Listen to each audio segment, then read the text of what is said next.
Listen to me, please. You're like me, a Homo sapiens. A wise human. Life, a miracle in the universe, appeared around 4 billion years ago. And we humans, only 200,000 years ago. Yet we have succeeded in disrupting the balance that is so essential to life.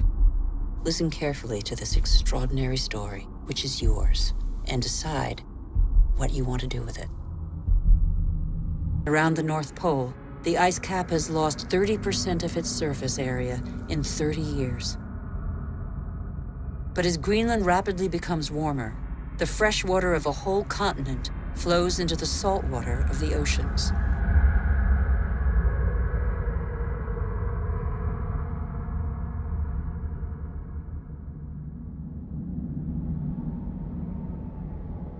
Greenland's ice contains 20% of the fresh water of the whole planet. If it melts, sea levels will rise by nearly 7 meters.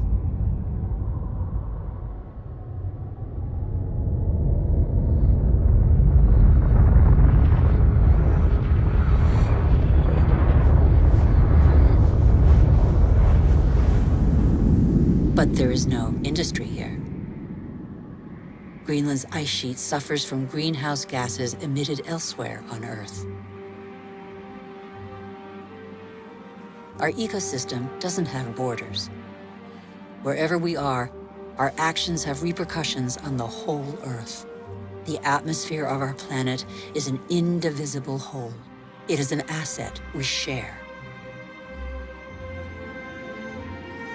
On Greenland's surface, lakes are appearing on the landscape. The ice cap has begun to melt at a speed that even the most pessimistic scientists did not envision 10 years ago.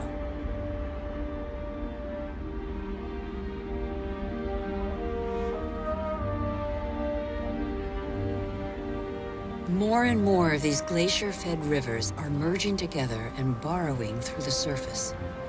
It was thought the water would freeze in the depths of the ice. On the contrary, it flows under the ice, carrying the ice sheet into the sea, where it breaks into icebergs.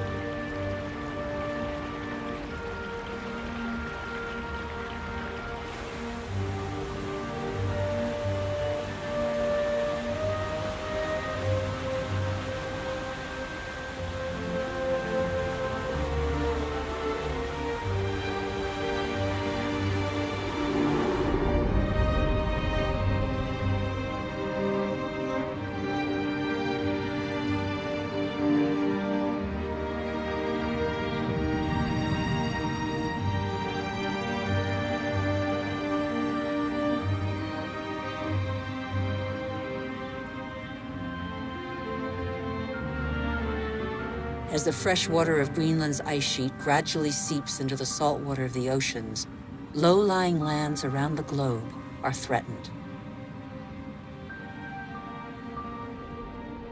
Sea levels are rising, water expanding as it gets warmer, caused in the 20th century alone a rise of 20 centimeters.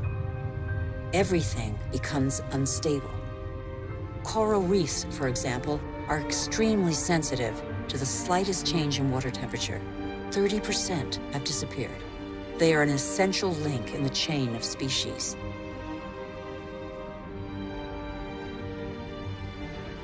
In the atmosphere, the major wind streams are changing direction. Rain cycles are altered. The geography of climates is modified. The inhabitants of the low-lying islands here in the Maldives, for example, are on the front line. They are increasingly concerned. Some are already looking for new, more hospitable lands.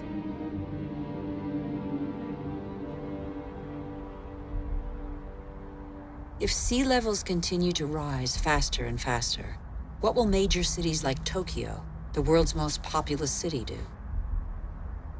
Every year, scientists' predictions become more and more alarming. 70% of the world's population lives on coastal plains. 11 of the 15 biggest cities stand on a coastline or river estuary. As the seas rise, salt will invade the water table, depriving inhabitants of drinking water. Migratory phenomena are inevitable. The only uncertainty concerns their scale.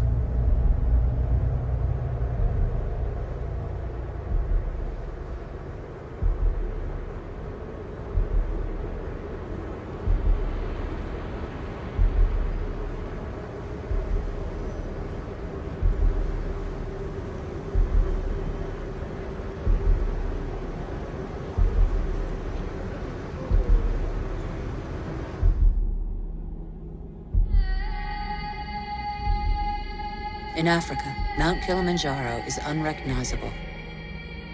80% of its glaciers have disappeared. In summer, the rivers no longer flow.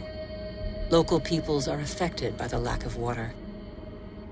Even on the world's highest peaks, in the heart of the Himalayas, eternal snows and glaciers are receding.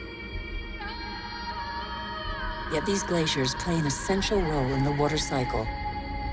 They trap the water from the monsoons as ice and release it in the summer when the snow melts.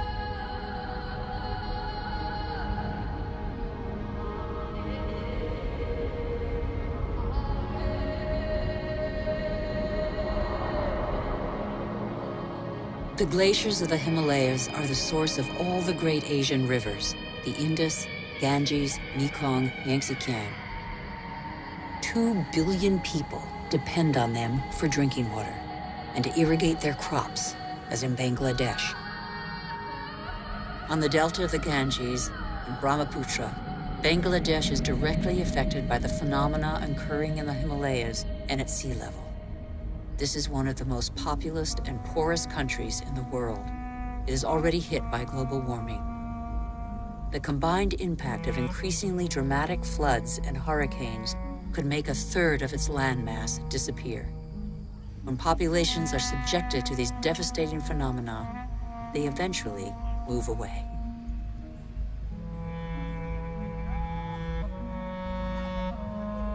Wealthy countries will not be spared. Droughts are occurring all over the planet. In Australia, half of farmland is already affected.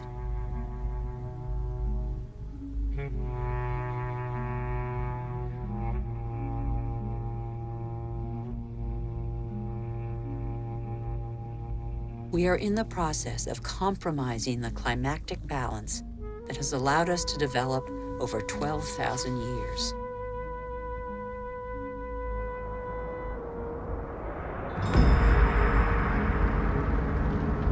More and more wildfires encroach on major cities.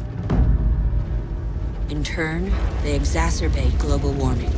As the trees burn, they release carbon dioxide. The system that controls our climate has been severely disrupted. The elements on which it relies have been disrupted.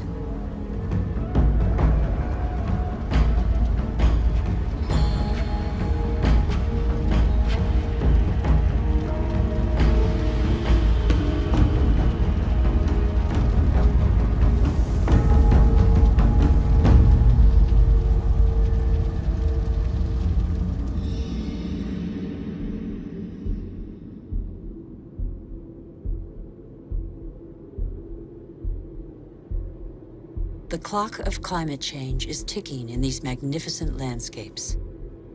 Here in Siberia and elsewhere across the globe, it is so cold that the ground is constantly frozen. It's known as permafrost. Under its surface lies a climactic time bomb: methane, a greenhouse gas 20 times more powerful than carbon dioxide.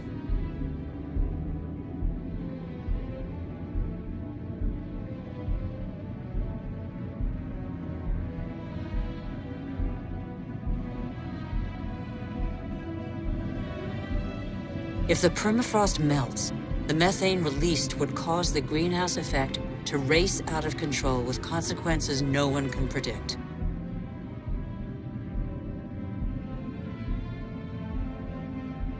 We would literally be in unknown territory.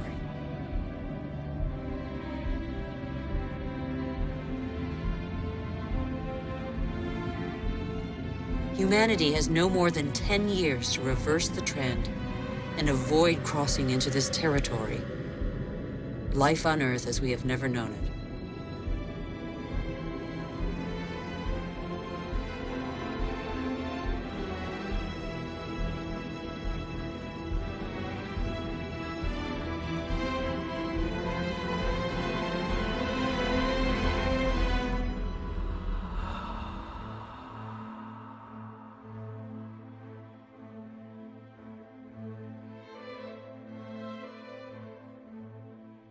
We have created phenomena we cannot control. Since our origins, water, air, and forms of life are intimately linked. But recently, we have broken those links. Let's face the facts. We must believe what we know. All that we have just seen is a reflection of human behavior. We have shaped the Earth in our image. We have very little time to change. How can this century carry the burden of 9 billion human beings if we refuse to be called to account for everything we alone have done?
The cost of our actions is high. Others pay the price without having been actively involved. I have seen refugee camps as big as cities, sprawling in the desert. How many men, women, and children will be left by the wayside tomorrow? Must we always build walls to break the chain of human solidarity, separate peoples, and protect the happiness of some from the misery of others? It's too late to be a pessimist. I know that a single human can knock down every wall. It's too late to be a pessimist. Worldwide, 4 children out of 5 attend school. Never has learning been given to so many human beings. Everyone, from richest to poorest, can make a contribution. Lesotho, one of the world's poorest countries, is proportionally the one that invests most in its people's education. Qatar, one of the world's richest states, has opened its doors to the best universities. Culture, education, research, and innovation are inexhaustible resources. In the face of misery and suffering, millions of NGOs prove that solidarity between peoples is stronger than the selfishness of nations. In Bangladesh, a man thought the unthinkable and founded a bank that lends only to the poor. In 30 years, it has changed the lives of 150 million people. Antarctica is a continent with immense natural resources that no country can claim for itself, a natural reserve devoted to peace and science. A treaty signed by 49 states has made it a treasure shared by all humanity. It's too late to be a pessimist. Governments have acted to protect nearly 2% of the world's territorial waters. It's not much, but it's 2 times more than 10 years ago. The first natural parks were created just over a century ago. They cover over 13% of the continents. They create spaces where human activity is in step with the preservation of species, soils, and landscapes. This harmony between humans and nature can become the rule, no longer the exception. In the United States, New York has realized that nature does for us. These forests and lakes supply all the drinking water the city needs. In South Korea, the forests have been devastated by war. Thanks to a national reforestation program, they once more cover 65% of the country. More than 75% of paper is recycled. Costa Rica has made a choice between military spending and the conservation of its lands. The country no longer has an army. It prefers to devote its resources to education, ecotourism, and the protection of its primary forest. Gabon is one of the world's leading producers of wood. It enforces selective logging, not more than 1 tree every hectare. Its forests are one of the country's most important economic resources, but they have the time to regenerate. Programs exist that guarantee sustainable forest management. They must become mandatory. For consumers and producers, justice is an opportunity to be seized. When trade is fair, when both buyer and seller benefit, everybody can prosper and earn a decent living. How can there be justice and equity between people whose only tools are their hands and those who harvest their crops with a machine and state subsidies? Let's be responsible consumers.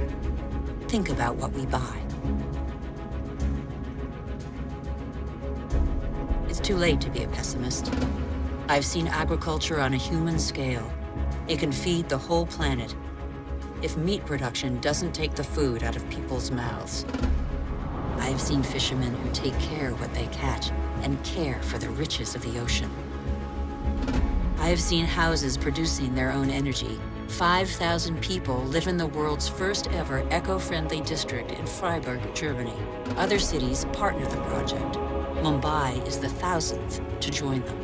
The governments of New Zealand, Iceland, Austria, Sweden, and other nations have made the development of renewable energy sources a top priority.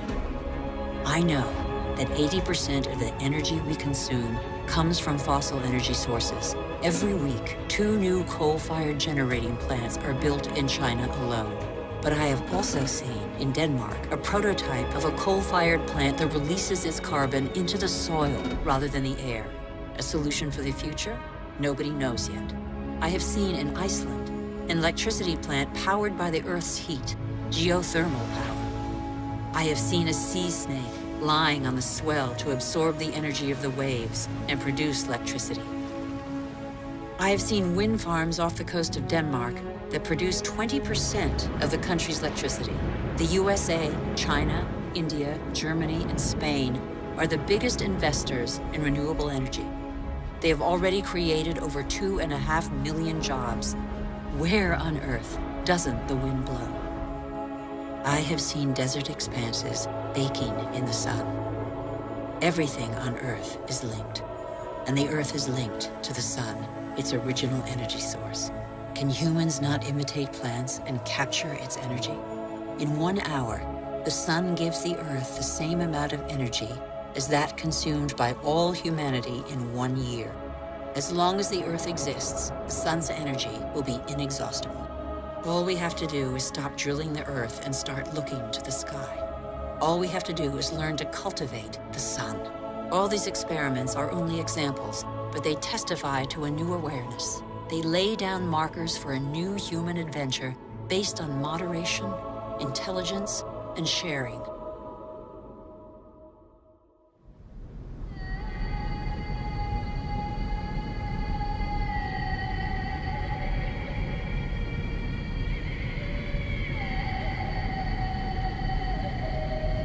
It's time to come together. What's important is not what's gone, but what remains. We still have half the world's forests, thousands of rivers, lakes, and glaciers, and thousands of thriving species.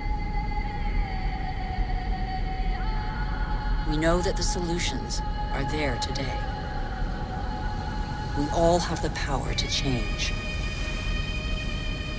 So what are we waiting for?